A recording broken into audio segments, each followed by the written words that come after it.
Praise the Lord. സങ്കീർത്തനങ്ങൾ 46 അധ്യായം അതിൻ്റെ 1 മുതൽ 11 വരെയുള്ളതായ വേദവാക്യങ്ങൾ. ദൈവം നമ്മുടെ സങ്കേതവും ബലവുമാകുന്നു. കഷ്ടങ്ങളിൽ അവൻ ഏറ്റവും അടുത്ത തുണയായിരിക്കുന്നു. അതുകൊണ്ട് ഭൂമി മാറിപ്പോയാലും പർവ്വതങ്ങൾ കുലുങ്ങി സമുദ്രമധ്യേ വീണാലും അതിലെ വെള്ളം ഇരച്ചു കലങ്ങിയാലും അതിൻ്റെ കോപം കൊണ്ട് പർവ്വതങ്ങൾ കുലുങ്ങിയാലും നാം ഭയപ്പെടുകയില്ല.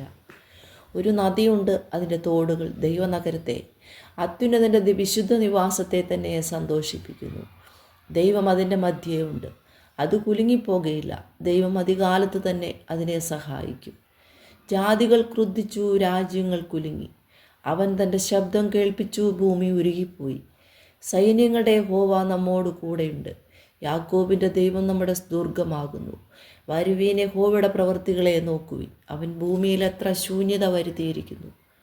അവൻ ഭൂമിയുടെ അറ്റം വരെ ഈ യുദ്ധങ്ങളെ നിർത്തൽ ചെയ്യുന്നു. അവൻ വില്ലൊടിച്ച് കുന്തം മുറിച്ചു, രഥങ്ങളെ തീയിലിട്ട് ചുട്ടുകളയുന്നു. മിണ്ടാതിരുന്നു, ഞാൻ ദൈവമെന്ന് അറിഞ്ഞുകൊള്ളുവിൻ. ഞാൻ ജാതികളുടെ ഇടയിൽ ഉന്നതനാകും, ഞാൻ ഭൂമിയിൽ ഉന്നതനാകും. സൈന്യങ്ങളുടെ യഹോവ നമ്മോട് കൂടെയുണ്ട്. യാക്കോബിൻ്റെ ദൈവം നമ്മുടെ ദുർഗം ആകുന്നു.